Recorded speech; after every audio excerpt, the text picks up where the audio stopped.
देखते रहिए अटक ब्रॉडकास्ट। अस्सलाम वालेकुम नाजरीन, आज कायद आज़म की यौम पैदाइश के मौके पर हाजी मुमताज़ हुसैन साहब ब्यूरो चीफ MB न्यूज़ और की तरफ से एक बेहतरीन केक कटिंग सेरेमनी का एहतमाम किया गया है, जिसमें मेहमान ख़ुसूसी सरदार हैदर अली ख़ान साबिक सूबाई उम्मीदवार PP3 मेहमान ख़ुसूसी आए हैं। तो अभी तकरीब का आगाज़ हो चुका है, चलते हैं तकरीब की तरफ। आएँ जी, अंदर चलते हैं। आज की जो तकरीब है जो मैं पैदाश कायद आज़म मोहम्मद अली जना रहमतुल्लाह है 25 दिसंबर के हवाले से, और आज इस तकरीब में हम दो सारे इकट्ठे हुए हैं और मैं खुसूसी शुक्रिया अदा करता हूँ हैदर अली साहब का, जो साबका उम्मीदवार भी हैं पाकिस्तान पीपल्स पार्टी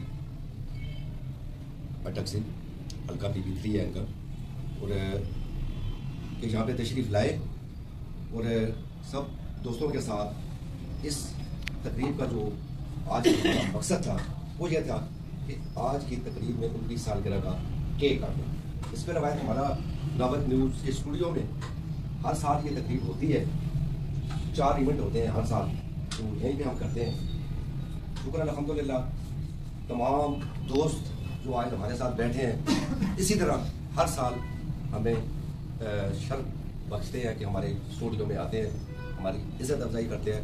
मैं तमाम दोस्तों का और आज के अपने जो चीफ गेस्ट हैं उनका बहुत ही मशकूर व ममनून हूँ कि जब भी हमने कहा अपनी मसरूफियात से वक़्त निकाल के यहाँ पे तशरीफ़ लाए। और मैं हाजी सदाकत साहब चूँकि एक जानी पहचानी शख्सियत है यहाँ अटक में, और मलिक राशिद साहब रहनुमा पीपल्स पार्टी अटक की, और मेरे ख्याल में कि हमारा एक गैदरिंग ऐसी होती है कि जैसे दोस्तों की तरह, और खुसूसी तौर पे खलील साहब भी आज हमारी इस तकरीब में फर्स्ट टाइम आए हैं, इनको भी खुश आमदीद कहते हैं कि वक़्त इन्होंने निकाला और यहाँ पे आए। अगर ज़िंदगी रही तो इंशाल्लाह उम्मीद है कि इसी तरह हम फिर भी इकट्ठे होते रहेंगे। तो अल्लाह ताला हमें हिम्मत तौफीक दे अपने पाकिस्तान की खिदमत करने के लिए, जिस नारे पे ये बना कि पाकिस्तान का मतलब क्या, ला इलाहा इल्लल्लाह मुहम्मद रसूलुल्लाह सल्लल्लाहु अलैहि वसल्लम, हमने उसको लेके चलना है। कायद आज़म मोहम्मद अली जना ने हमें मुल्क बना के दिया, हमने इस मुल्क को संभालना है, चाहे वो हैदर अली साहब हैं, मलिक राशिद साहब हैं, हाजी सदाकत साहब हैं, जावेद कश्मीरी साहब हैं, साकिब बाबू साहब हैं, खलील साहब हैं, और यहाँ पे शेख फैसल साहब का मैं जिक्र ज़रूर करूँगा कि हमारा जब भी कोई ऐसा प्रोग्राम हुआ, जावेद कश्मीरी साहब हैं, ये भी मतलब जितने दोस्त हमारे अब साहब भी यहाँ पे बैठे हुए हैं सबका शुक्रिया अदा करता हूँ। और ख़ास तौर पे हमारे जो हर वक्त हमारा मिलना ही होता है, सारा दिन मिलते रहते हैं, पप्पू भाई से अटक की जानी पहचानी शख्सियत हैं, ये भी बाबर भाई हैं यहाँ पे हमारे, और मलिक कमरान साहब आए हुए हैं, राजा साहब हैं, तैयब अवान साहब हैं, अयूब शाह साहब बैठे हुए हैं, मलिक नवीद साहब हैं, और आज की एक इस तकरीब में मलिक साहब हमारे पास खातून एडवोकेट बैठी हुई हैं, फरजाना शेख साहबा, कि जो कि इस वक्त डिस्ट्रिक्ट बार में वाइस प्रेसिडेंट का इलेक्शन भी कंटेस्ट कर रही हैं नायब सदर की सीट के लिए। उनका भी इंतहाई मशकूर हूँ कि उन्होंने टाइम निकाला, आज हमारी इस तकरीब में शामिल हुए।